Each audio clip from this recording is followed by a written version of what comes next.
Kırgızistan Devlet Başkanı Sadır Japarov, Dünya Etnospor Konfederasyonu Başkanı Bilal Erdoğan'ı kabul etti. Taraflar Türkiye'nin Bursa ilinin İznik kentinde düzenlenecek 4. Dünya Göçebe Oyunları hazırlıkları ile Dünya Göçebe Oyunlarının yakın gelecekte gelişimi ve bu girişim kapsamında alınması öngörülen tedbirler hakkında görüş alışverişinde bulundular. Devlet Başkanı Kırgız tarafının böylesine büyük çaplı bir uluslararası etkinliğin düzenlenmesine yardım etmeye hazır olduğunu kaydetti. Buna karşılık Bilal Erdoğan sıcak karşılama için teşekkür etti ve konfederasyonun kuruluş tarihi hakkında konuştu. Bundan başka örgütün tam olarak Kırgızistan'daki Dünya Göçebe Oyunları ve Düzenleme Komitesi tarafından yürütülen çalışmalar sayesinde oluşturulduğunu kaydetti. Bilal Erdoğan, Dünya Göçebe Oyunlarının yapılacağı yer olarak İznik şehrinin tesadüfen değil seçildiğini söyledi. Birincisi, şehir Sıkköl'ü andıran bir gölün kıyısında yer alıyor ve ikincisi, topraklarında 2. bin yıllıkta bu şehri ele geçirme için yapılan savaşlarda şehit düşen Kırgız askerlerinin anısına bir anıt var.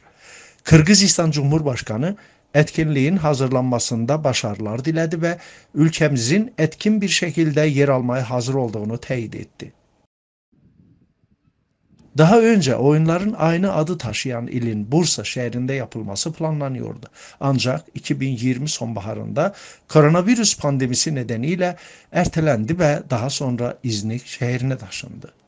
Geleneksel spor sahasının açılışının Dünya Etnospor Konfederasyonu Başkanı Bilal Erdoğan'ın katılımıyla Kırgız Türk Üniversitesi Manas'ta yapıldı.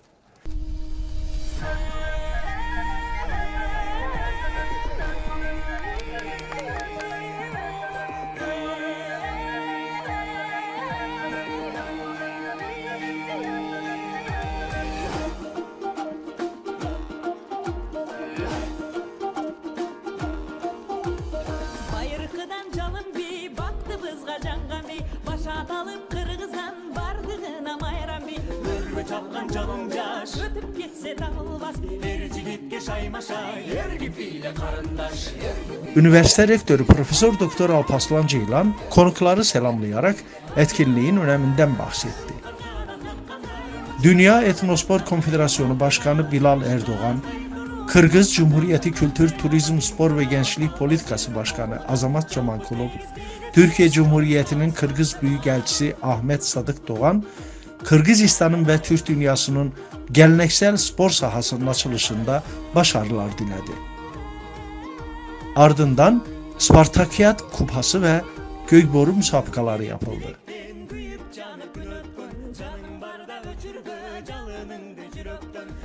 Geleneksel spor sahasının açılışına Azerbaycan, Türkiye, Türkmenistan, Macaristan'ın Kırgızistan büyükelçileri ve diğer ülkelerin diplomatik misyonlarının temsilcileri katıldı.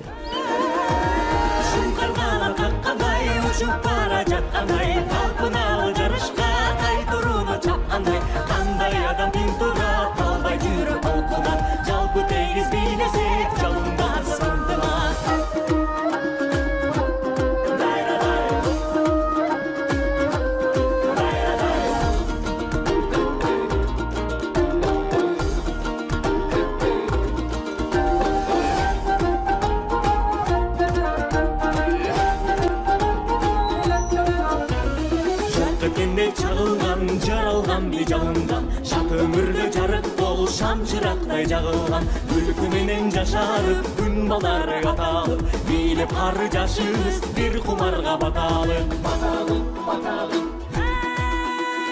баталып баталып шуңкаргана каккандай учуп бара жаткандай талпыналы жарышка тайтыруну чапкандай кандай адам ким турат албай жүрөк булкунат жалпы тегиз бийлесек жалындасын ынтымак кандай адам ким турат албай жүрөк булкунат жалпы тегиз